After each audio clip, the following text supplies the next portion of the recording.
또 세워주셔서 감사합니다. 여러분 뵙게 되어 감사하고 반갑고, 이 말씀을 본문으로 해서 야곱 이야기를 좀 하려고 합니다. 말씀의 제목은 주보에 있는 대로 예배의 회복이다 하는 말씀이 되겠습니다.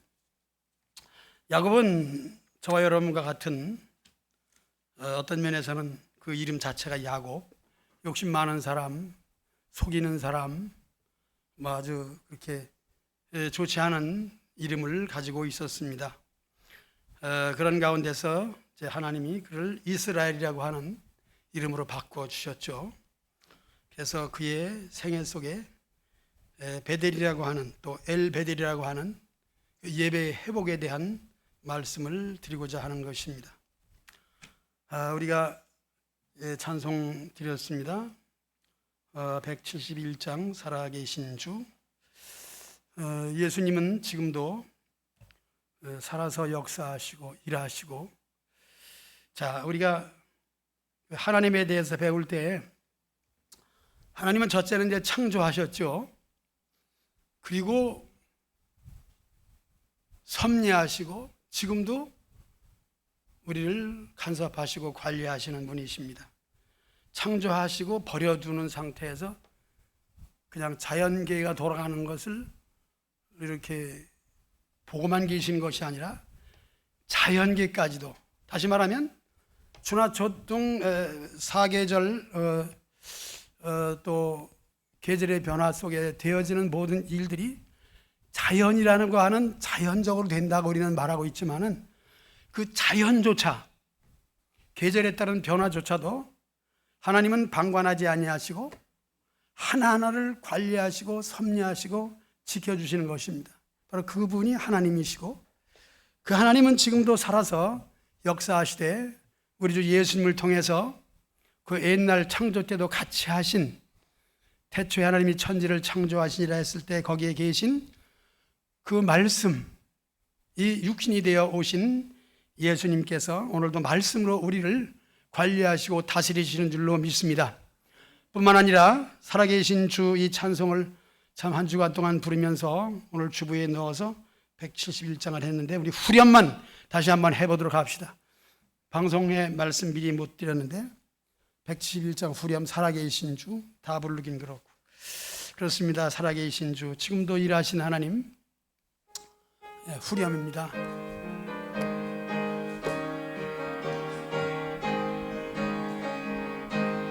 살아계신 주, 나의 참된 소망, 두려움이 사라지네. 사랑의 주, 내 갈 길 인도하니 내 모든 삶의 기쁨 늘 충만하네. 지금도 살아서 간섭하신다는 걸 생각할 때 얼마나 감사한지 몰라요. 그냥 버려두지 아니하시고 몇 년이 살피시고 구석구석 살피시고 창조의 그 솜씨로 저와 여러분들을 겉만 아니라 속도 살피시는 줄로 믿습니다. 그 주님이 바로 여러분들의 주인이셔요. 저의 하나님만 되는 것이 아니라 여러분들의 하나님이신 줄로 믿습니다. 오늘 이 본문을 선택한 것은 한 달에 한 번 설교하는 것인데, 예배에 대한 것을 좀 새롭게 생각을 해봤습니다. 예배를 소홀히 여기지 않았나 하는 것입니다. 특별하게 우리에게는 주일 낮 예배가 그래도 여러분들이 가장 많이 모이시는 예배 시간이죠. 그러나 오후 시간도 있고 수요 예배도 있고 특별히 새벽 예배도 있습니다. 다 참석하라는 것은 아니지만은 거기에 해당되는 분들이 예배를 드리고 있습니다. 우리의 예배는 교회에서 정한 것을 다 드리는 것이 원칙이겠지만은 우리의 형편과 처지를 따라서 하나님은 유동성 있게 하시는 것을 생각할 때 그것 또한 감사한 것입니다. 그런데 우리가 한 주에 한 번을 예배를 드려도 정말 살아계신 주, 그분 앞에 드리는 예배라고 했을 때 우리는 요한복음 4장 23절에 있는 말씀처럼 아버지께 참되게 예배하는 자들로 영과 진리로 예배할 때가 오나니 곧 이때라. 아버지께서는 자기에게 이렇게 예배하는 자들을 찾으시느니라 말씀한 것을 기억하게 되는 것입니다.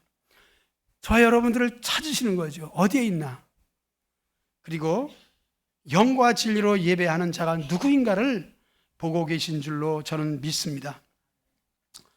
지난 시간에 말씀드린 것처럼 우리가 예수님은 참 포도나무신데 거기 붙어 있어야 된다는 것이겠죠.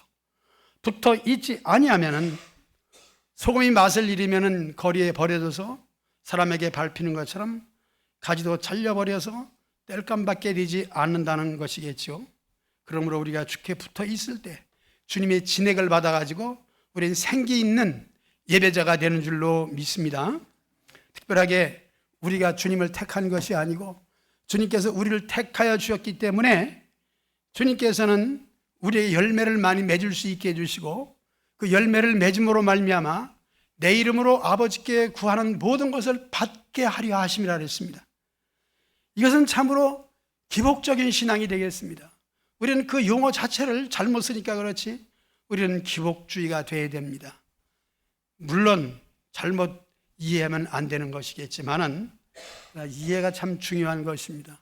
우리는 복을 받아야 될 줄로 믿습니다. 복을 받아야 됩니다. 야곱이 그래요. 야곱의 예배 회복은 바로 육신적인 일로부터 시작이 되면서 영적으로 하나님께 이르는 복에 이르는 것을 오늘 야곱의 이야기를 통해서 함께 은혜를 나누고자 하는 것입니다. 하나님께 나아가는 자는 영과 진리로 예배할지니라. 야곱은 어려서부터 물론 믿음의 가정이라고 할 수 있겠죠. 왜냐하면 그의 조상은 아브라함이 아닙니까? 우리 예수님을 믿는 사람 하나님 백성들은 믿음의 조상이 누군가는 또 알아야 됩니다. 믿음의 조상은 아브라함입니다. 아브라함은 처음부터 믿음이 있는 사람이 아니에요. 하나님께서 불러서 가라고 하시면서 그에게 명령하실 때에 갈 바를 알지 못하지만은 말씀에 의지해서 그는 하나님 말씀을 순종했던 것입니다. 그의 인생은 순종의 삶이었고 이렇게 해서 아브라함의 후손으로서 이제 야곱이 나오게 되는데 야곱이 이제 형 에서를 속임으로 말미암아 물론 그것은 신앙적 큰 의미가 있습니다. 장자의 명분이 되겠죠. 형 에서는 장자이지만은 장자를 즉 하나님께 복받는 이 복을 소홀히 여겼습니다. 왜?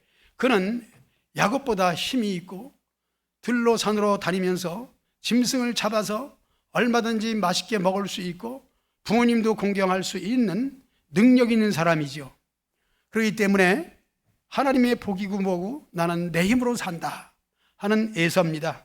그러나 야곱은 그와 달리 성격이 좀 짐승을 잡을 수 있는 그런 성격은 아닌 가운데서 엄마 치맛자락에서 누룽지나 얻어먹는 그런 야곱이 아닌가 그런 생각을 하면서 그렇기 때문에 하나님이 나에게 복을 주어야만이 내가 산다고 하는 이 하나님의 복 그것을 배고픈 에서에게 야곱이 팥죽 한 그릇을 내밀면서 형의 장자의 명분을 내게 팔라고 했습니다. 그것부터 신앙적으로 그는 욕심 많은 사람이고 속이는 사람으로서 그 이름이 걸맞게 되는 것을 알게 됩니다. 그럼에도 불구하고 그는 장자의 복을 받게 되는 것을 우리가 성경에서 찾아볼 수가 있는 것입니다. 형 에서가 나중에 알고 동생을 괘씸히 여기고 그를 죽이려고 했을 때 그는 집에서 살 수가 없습니다. 어머니는 그를 피신시켰습니다. 너는 지금 외갓집에 가서 살 수밖에 없어. 세상에는 참으로 험악하기 때문에 아무 데나 갈 수 없으니까 내가 너에게 외갓집으로 보내니까 거기 가서 살아라. 그는 집을 떠나게 될 때에 그가 이제 창세기 28장에 보면은 첫날 밤에 돌을 베개에 삼아서 거기서 베개를 베고 잠을 잔 것을 기록하고 있습니다. 그래서 28장 10절에 보면은 그럼에도 불구하고 꿈속에서 하나님이 나타나시고 그리고 그가 고백합니다. 여기가 하나님의 집이요 하늘 문이로다. 이제는 세상에는 소망이 없고 나그네 생활을 해야 되는 이와 같은 따분한, 다시는 여기 집으로 돌아올지도 모르는 기약 없는 상황 속에서 그는 하나님을 만났다는 것입니다. 그래서 창세기 28장 18절에 보면은 베개로 삼았던 돌을 가져다가 기둥을 세우고 거기다 기름을 붓고, 기름은 어떻게 갖고 나왔는지, 양식이니까 아무래도 뭔가 보따리는 싸가지고 나왔겠죠. 그곳 이름을 베델이라고 불렀다는 것입니다. 루스라는 동네 이름을 야곱이 이름을 바꿨습니다. 왜? 하나님을 만났기 때문에. 그래서 베델이라고 하는 것은 하나님의 집이라는 뜻입니다. 성경에 엘자가 나오면은 다 하나님으로 해석을 하면 됩니다. 우리말로 하나님이고, 그리고 히브리 말로 엘입니다. 벳은 집이죠. 그래서 하나님의 집, 베델, 거기서 야곱이 이름을 진 것입니다. 원래는 루스였는데 하나님의 집이다. 하나님의 집이라고 이름을 붙였을 때 그의 마음이 어땠을까요?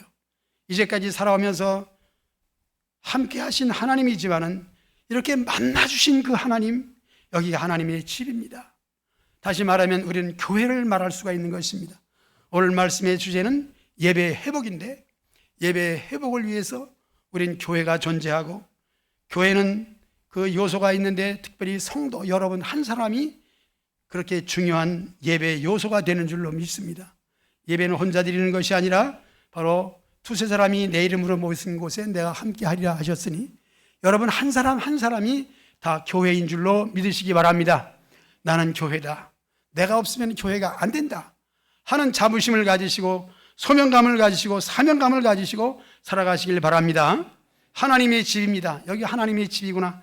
하나님이 나타나셔서 나에게 이렇게 하셨으니, 야곱은 창세기 28장 20절에서 서원합니다.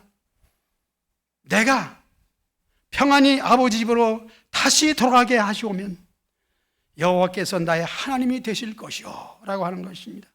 여기에서 여호와께서 나의 하나님이라고 하는 것은 우리의 신앙생활을 하면서 바로 모든 사람들이 다 신적 존재를 알기 때문에 하나님 하면은 넓은 의미에서의 신적 존재입니다만은 여호와라고 하는 그 이름을 붙였을 때에는 독특한, 정말 창조하신 그 하나님을 말씀하고 있는 것입니다. 그래서 야곱이 여호와께서 나의 하나님이 되신다는 거죠. 세계 민족들이 다 하나님을 알고 있습니다. 불교에서도 하나님을 말하고 있습니다. 다른 종교에서 말하는 그 하나님은 여호와 하나님이 아니시죠.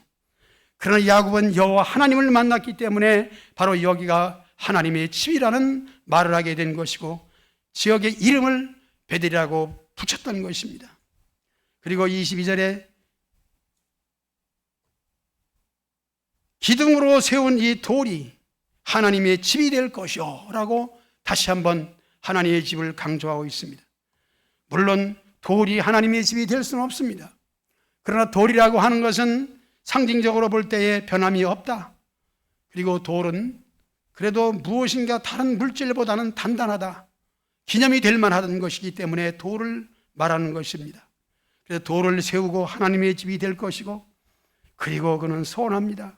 하나님께서 내가 성공하고 돌아올 때에 반드시 내가 10분의 1, 11조를 하나님께 드리겠나이다 라고 소원하고 그는 고향을 떠나게 됩니다. 창세기 32장에 이제 나타난 이야기를 좀 더 하겠습니다. 그는 이제 외삼촌네 집에 가서 숱한 고생을 많이 했습니다. 외삼촌 라반이 그를 속이기도 했고 머슴으로 부리면서 삭슬 여러 번씩 변경시키면서 그의 몫을 떼어먹었습니다. 그럼에도 불구하고 하나님께서는 야곱과 함께 하셨습니다. 야곱은 하나님이 함께 한다는 것을 체험했던 사람입니다. 그렇기 때문에 많은 재물을 거느리고 거기에다가 처와 자식을 줄줄이 거느리고 지금 고향으로 돌아오는 길이었습니다. 창세기 32장에 보면은 참으로 이제는 에서를 만날 때가 됨으로 말미암아 야곱은 큰 근심 속에 빠질 수밖에 없었습니다. 바로 우리 인생이 그래요. 살아가면서 성공하고 왔지만은, 그러나 성공 앞에는 또 장애물이 놓여 있고 장애물이 놓여 있을 때 어떻게 해결하는 것인가에 대한 고민을 할 수밖에 없습니다. 이제 야곱은 끝내는 홀로 남았다는 말씀이 24절에 나와 있습니다. 야곱이 홀로 남았다. 그는 애로운 신세가 된 것이죠. 그때 어떤 사람이 날이 새도록 야곱과 씨름했다 하는 말씀이 나오게 됩니다. 창세기 32장 25절에 보면은 그 어떤 사람이 야곱과 씨름하고 있는데 그 어떤 사람을 천사라고 해석하는 것이 옳겠지요. 그러나 천사라고 할지라도 야곱을 이기지 못함을 보고 그가 야곱의 허벅지 관절을 쳐서 관절이 어긋났다, 그렇게 되어 있습니다. 그러므로 야곱은 쫄룩바리가 될 수밖에 없었고 그의 후손들도 그 짐승의 그 허벅지 고기를 먹지 않는 그런 관습이 있었다는 것도 우리는 알고 있습니다. 이제 26절에 보니까 그가 이르되 날이 세려하니까 나로 가게 하라. 야곱과 씨름하던 천사가 놔주지 않으니까 놔라, 내가 가야 된다, 날이 새기 때문에 나는 가야 된다는 이런 말을 하게 됩니다. 그때 야곱이 어떻게 말합니까? 당신이 나에게 축복하지 아니하면 나는 놔줄 수가 없다, 가게 하지 않겠다는 그런 다짐을 하고 놔주지 않습니다. 바로 야곱의 복받은 모습은 여기서 알 수가 있는 것입니다. 그가 에서를 속이고 도망 나올 때도 내 힘으로 살아갈 수 없기 때문에 나는 하나님의 복, 장자의 복을 받아야 된다는 그런 욕심이 있었지만은 지금도 역시 나와 씨름하는 것이 천사라고 하는 하나님이 보내신 분이라는 것을 알기 때문에 놓지 않았다는 것입니다. 바로 우리 신앙이 그렇게 돼야 되는 것입니다. 내 힘으로 하지 아니하고 내 실력으로 하지 아니하고 하나님이 나를 도와줘야 된다고 하는 이와 같은 하나님의 도움을 구하는 여러분 되시기 바랍니다. 복을 구하세요. 하나님 내게 복을 주셔야 됩니다. 내가 살기 위해서 하나님의 도우심을 구합니다. 이렇게 기도할 때에 바로 살아계신 우리 주님을 만나게 되는 것이고, 그래서 저는 지금 조금 전에 부른 찬송을 너무너무 많이 불렀습니다. 너무 간절히 불렀습니다. 살아계신 주, 지금도 나와 함께 하신 우리 주님이라는 것을 다시 한번 느끼게 되는 것입니다. 내게 복을 주지 않으면 난 살 수가 없습니다. 하나님, 내가 노력하고 힘써서 해서 뭘 좀 얻는다고 했고 뭐가 좀 있다고 할지라도 그것은 다 물거품일 수밖에 없습니다. 그렇지 않습니까? 여러분, 물질이나 건강이나 뭐예요? 그게 뭐예요? 아무것도 아니에요. 훅 불어버리면 날아가는 것입니다. 그러므로 하나님 내게 복을 주어 내가 삽니다. 순간순간 나는 하나님이 붙들어 주시고, 하나님은 창조하시고 우리를 버려두는 것이 아니라 지금도 관리하시고 섭리하시고 복을 주시는 분임으로 믿으시기를 축복합니다. 여러분과 함께 하십니다. 하나님이 여러분과 함께 할 때 여러분들은 그 하나님을 예배하러 여기 나오신 줄로 믿습니다. 저는 항상 강조합니다. 예배 순서 하나하나가 바로 하나님께 올려드리는 겁니다. 자, 예배 속에 있는 찬송이나 이 모든 것을 우리는 뭐 한다고 할 수도 있고 드린다고도 할 수 있는데, 무엇보다도 하나님께 올려드리는 것으로 이해하시기를 여러분들 생각을 바꾸시기 바랍니다. 하나님께 올려드리는 것이죠. 하나님께. 그래서 야곱도 그 후에 하나님의 천사가 오르락내리락 하는 것을 이렇게 기록하고 있는데, 역시 하나님의 복이 내려오고 우리는 감사로 하나님께 올려드리는 이 순환 기통이 있어야 되는 것이에요. 물도 흐르지 아니하면 썩는다고 하는 것이죠. 공기도 항상 순환이 되어야 되는 것이에요. 여러분들이 밀폐된 공간 속에서는 참으로 호흡이 가빠지고 건강이 나빠지는 것입니다. 창문을 열어놓고 공기를 바꿔야 되는 것이죠. 마찬가지입니다. 우리도 하나님께서 주신 복이 있습니다. 그 복을 누리며 사는 것은 무엇인가? 내가 쓰고 내가 먹고 그 복을 사용하는 것 사실입니다. 그럼에도 불구하고 그 복을 하나님께 올려드려야 순환이 되는 거예요. 그러면 하나님이 또 복을 내려주시는 거예요. 하나님과 오르락내리락의 복이 있으시기를 축원합니다. 살아계신 주, 지금도 역사하시고 인도하시고 간섭하시고 섭리하시고 우리의 세포 하나하나까지도 창조하신 우리 예수님이신 줄로 믿습니다. 그 예수님은 살아계신 예수님이에요. 부활하신 예수님이에요. 야곱이 바로 그 하나님을 만나는 것입니다. 그래서 내게 복을 주지 않으면 난 나를 수가 없다는 것이에요. 여러분들이 그런 신앙 가지시길 바랍니다. 복을 받기 위해서, 하나님의 은혜를 받기 위해서, 하나님의 도우심을 받기 위해서 하나님 나를 도와주지 않으면 나는 살아갈 수가 없습니다. 야곱의 심정이 여러분들의 심정이 되기를 주의 이름으로 축복합니다. 야곱은 평생 살아오면서 얼마나 남을 속이기를 많이 했습니까? 나와 같은 모습이겠지요.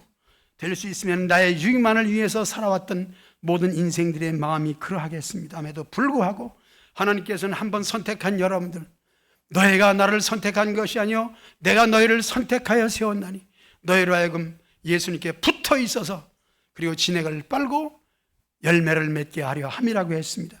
그 열매는 무엇인가? 너희가 예수님의 이름으로 하나님께 구하면 구한 것을 다 주게 받게 하려 함이라고 했습니다. 그러므로 하나님의 소원은 무엇이냐? 여러분들이 복 받는 것이에요. 제가 복 받는 것이에요. 복을 받아야 사는 것입니다. 여러분 복을 구하시기 바랍니다. 하나님, 그래서 천사에게 나를 축복하지 않으면 이러죠. 여기서의 축복이라는 것은 바로 천사만이 할 수 있는 것이고, 하나님께는 축복이란 말을 쓰지 마세요.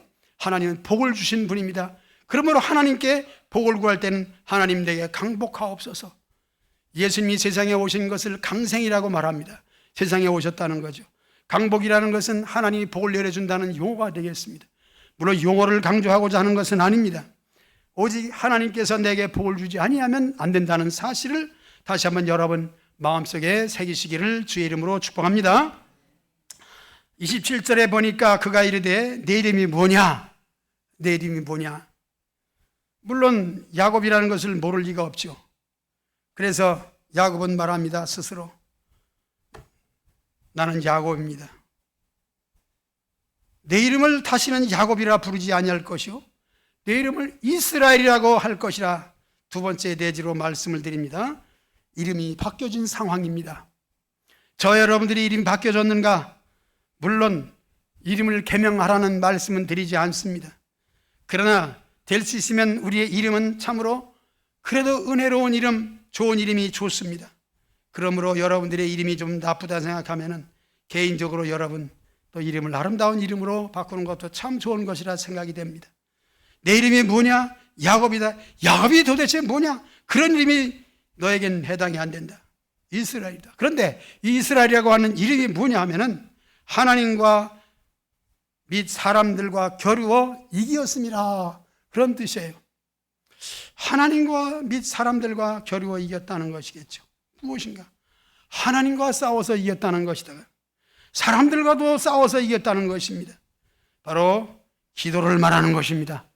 여러분들이 기도하는 것은 하나님과도 싸워서 이기는 것이 되는 것이고 세상과도 싸워서 이기는 것이 기도밖에 없는 줄로 믿습니다. 그래서 야곱의 씨름은 기도예요.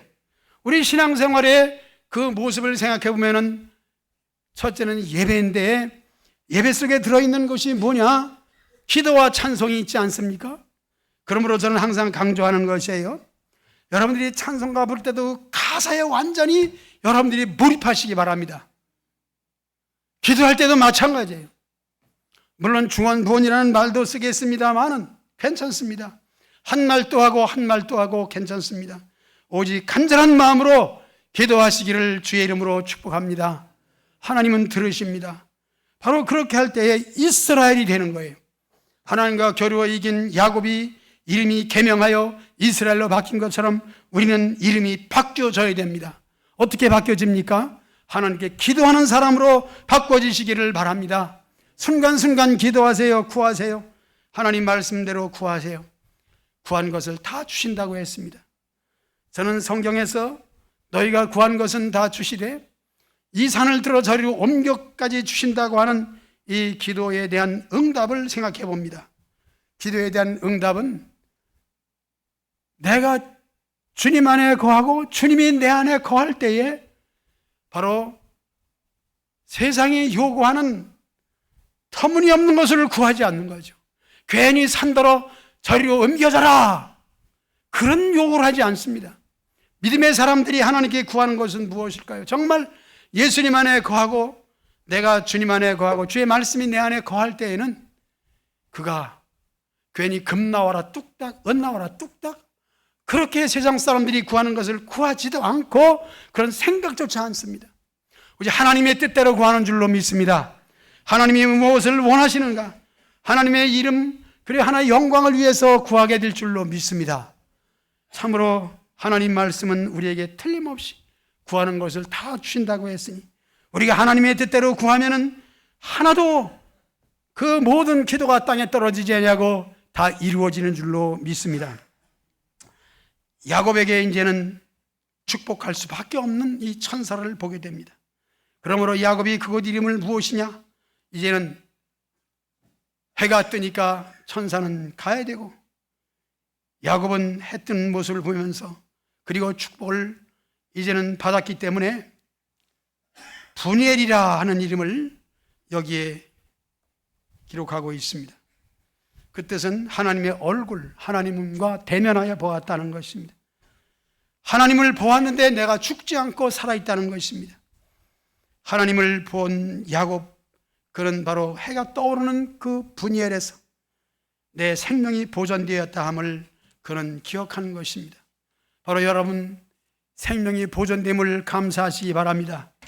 하루하루 살아가는 이 순간순간이 얼마나 감사한지 다시 한번 여러분들 하루를 연장시켜 주시고, 저는 그런 기도를 또 하면서 어떤 분이 분명히 하나님께서 히스기야처럼 15년을 더 살게 해줄 것이라고 그랬을 때 내가 아멘 했지요. 당장 죽을 수밖에 없는 형편 속에서도 하나님께서는 이제 성경의 히스기야 왕을 생각할 때 하루를 더 살게 되는 이 하루가 여러분 소중한 것을 여러분들이 다시 한번 느끼시기 바랍니다. 그래서 참 시간을 그냥 헛되게 보낼 수가 없는 것이죠. 여러분들이 순간순간 시간 속에서 하나님이 하루를 더 살게 해주셨구나. 여기는 병원에 다니는 분들이 많아요. 우리 변장가 집사님도 사실 병원에, 아산병원에 자주 가시죠. 예. 하루하루 사는 거 감사하시기 바랍니다. 예.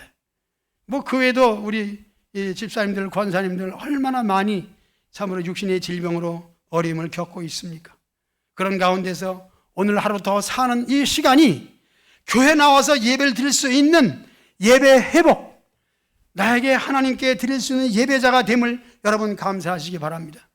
오늘 말씀의 제목이 예배의 회복입니다. 이전에는 언제 순간순간 예배가 빨리 끝나야지를, 예배 시작하는 그 시간부터 끝나는 시간을 먼저 생각하는 거죠. 공부 못하는 학생이 학교 가자마자 빨리 집에 가야지, 점심시간도 되기 전에 도시락부터 까먹고, 물론 지금은 급식을 주지만은 우리는 도시락을 일본말로 변또, 보재기다 싸가지고 가서 4시간 끝나야지 먹는데 2시간만 되면 벌써 반은 까먹고 점심시간 되면은 벌써 다 먹었어요. 그리고 빨리 집에 가는 생각만 했습니다. 누가? 공부 못하는 학생이.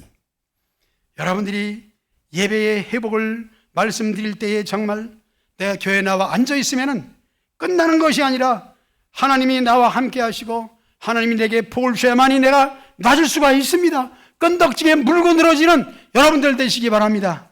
물고 늘어지는 것이 뭐예요? 딴 게 아닙니다. 순서 하나하나에 여러분들 집중하시기 바랍니다. 그리고 하나님께 올려드리시기 바랍니다. 우리가 기도도 올려드리는 것이고 찬송도 올려드리는 것이고 우리는 하나님께 올려드리는 재미로 살아가는 신자인 줄로 믿습니다. 하나님이 뭘 받으시겠습니까? 우리에게서 받을 것이 뭐 있습니까? 하나님이 아쉬운 것이 어디 있습니까? 아쉬운 것이 있다면 우리 주님을 보내셔서 우리를 구원하시는 것을 아쉽게 여기시고 우리를 도와주시는 것을 아쉽게 여기시고 순간순간 함께하는 것을 하나님의 뜻인 줄로 믿으시기 바랍니다. 그러므로 하나님의 심정을 이해한다면 내가 붙어 있어야지, 그리고 빨리 집에 가는 것이 아니라 바로 여기서 예배 시간 이 하나하나를 하나님께 올려드려야지 하는 것입니다. 그렇습니다. 살아보니까 그래요. 저보다 많이 살아계신 분이 있습니다만은 송장로님은 나하고 같이 죽자 그러시더라고. 지난 주일날 나하고 같이 죽자고. 장로님이 나보다 나이가 많잖아. 내가 좀 더 살아야 되는 거 아니야? 그런데 나하고 같이 죽자니까 장로님은 몇 살 더 유시더라? 나 잘 모르겠는데 4살 정도 유시죠? 4살 정도 유실 것 같아. 그러니까 두 분 장로님, 정 장로님도 동갑이시죠? 네. 제가 더 오래 살아야 되는 거 아니에요? 그런데요, 그건 아무도 몰라요. 하나님께서 그냥 훅 풀어버리면 끝나는 거예요. 그렇기 때문에 이 시간 여러분들이 나와 앉아 있을 때 빨리 끝나고 가는 것이 아니고, 물론 끝나는 것은 전 정확히 설교 시간을 지킵니다. 더 지나진 않아요. 그러나 여러분들이 그 순간에도 딴 생각을 하게 되면 반드시 눈을 감게 되고 졸게 되고, 설교하는 사람이 위에서 내려다보면은 참 졸고 고개 숙이고 있는 게 제일 보기가 싫어.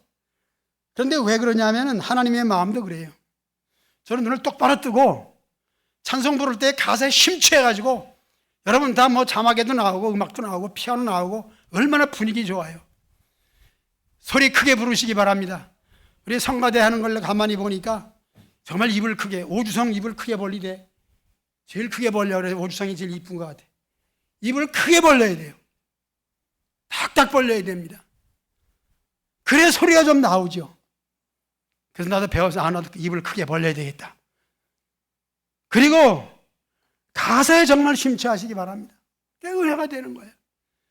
그래서 한 주간 동안에 찬송이 나에게 들려져요. 저는 이 시간에 세상에서 방황할 때 이 노래를 한번 부르고 싶었는데 시간이 되려나 모르겠어. 방송에도 얘기하는데 기억 한번 불러봅시다. 야곱이 바로 그런 거예요. 야곱이 하나님을 만났지만은 세상에서 얼마나 방황했나 모릅니다. 전용대 목사님이 이 노래를 불러 은혜를 끼쳤는데 한번 불러봅시다. 반주자야, 그냥 한번 쳐봐라. 벌써 나왔네. 방송 우리 장로님은 너무나도 스마트폰이야. 스마트맨, 폰이 아니지 스마트맨. 쳐봐. 1절만 합시다. 야곱의 마음을 가지고 하나님을 믿는다고 하지만은 세상에서 방황할 때 얼마나 많은가. 여러분도, 제가 그렇기 때문에 여러분도 그런 줄로 압니다. 잘 믿는 이름은 가지고 있으나 실제 생활에 있어서는 얼마나 방황하고 있는지 모릅니다. 예배 시간도 방황하고 있는 거예요. 딴 생각하고 일 수밖에 없습니다. 제가 그러니까 여러분들에게 그런 말씀 드리는 겁니다.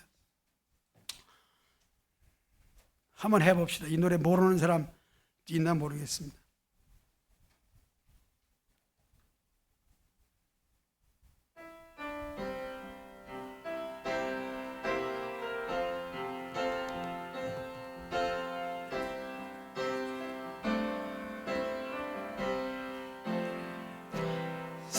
세상에서 방황할 때 나 주님을 몰랐네. 내 맘대로 고집하며 온갖 죄를 저질렀네. 예수여, 이 죄인도 용서받을 수 있나요? 벌레만 더 못한 내가 용서받을 수 있나요? 아멘. 시간이 다 됐습니다. 엘베델이라고 하는 말씀 하나만 더 드리려고 합니다. 이제 야곱이 예배 회복이라는 제목으로 여러분들에게 드릴 수 있는 이 본문 말씀을 통해서 35장으로 쭉 가가지고 참 집안에 망신살이 뻗친 일이 있었고, 형제들의 피비린내 나는 살인사건이 있었고, 얼마나 큰 환난입니까? 세상에서 방황하니까 이런 환난을 겪게 되는 것이요. 물질이 무슨 소용이 있습니까? 건강도 무슨 소용이 있습니까? 하나님이 풀어버리시면 아무것도 없는데, 이런 가운데서 그는 다시 제단을 쌓게 됩니다. 예배 회복을 맞이하게 됩니다. 그리고 가지고 있는 우상, 모든 귀에 건 것, 팔에 걸고 있는 것, 가지고 있는 것, 숨겨 있는 것, 이 모든 것을 다 상수리나무 아래에 묻어버리고 다시 베델에 가서 제단을 쌓자고 하는 이 말씀 오늘 제목입니다. 그래서 7절에 보니까 그가 거기서 제단을 쌓고 그 이름을 엘 베델이라. 베델은 하나님의 집임에 틀림이 없으지만은 곧 베델의 하나님이라는 것이죠. 자, 베델의 하나님, 좀 뭐가 다른가? 베델이 하나님의 집인데 이 건물 자체나 우리 자체나 모든 것이 원초적인 것은 아니에요. 바로 그 하나님을 찾는 것이죠. 하나님 속에 하나님을 찾는 거예요. 성도도 예배당도 우리의 예배의 모든 모습도 다 중요한 것입니다. 예배에 소중한 것입니다. 그럼에도 불구하고 그 위에 계신 하나님을 찾는 거죠. 그래서 하나님의 베델이라는 것이죠. 베델이 중요한 것입니다. 그럼에도 불구하고 하나님이 없는 베델은 소용이 없는 것입니다. 하나님이 계신 예배, 하나님이 함께하는 삶이 바로 우리 예배의 회복인 줄로 믿습니다. 오늘 말씀을 통해서 저 자신이 은혜 받은 것이 바로 그겁니다. 이제는 하루를 더 살려줌에 있어서 예배자로 살아가자. 저와 여러분이 함께 예배드리는 삶을 가지고 우리 교회인들이 숫자는 얼마 안 됩니다. 자랑할 것도 없습니다. 그러나 분명한 것은 우리 개인적으로 예배자가 되어 있는가 하는 것이 중요한 것입니다. 내 자신도 그렇고 여러분도 그렇고 참된 예배자인가? 엘 베델인가? 하나님이 함께하는 예배자인가? 여러분 하나님과 함께하는 엘 베델의 예배자 되시기를 주의 이름으로 축복합니다.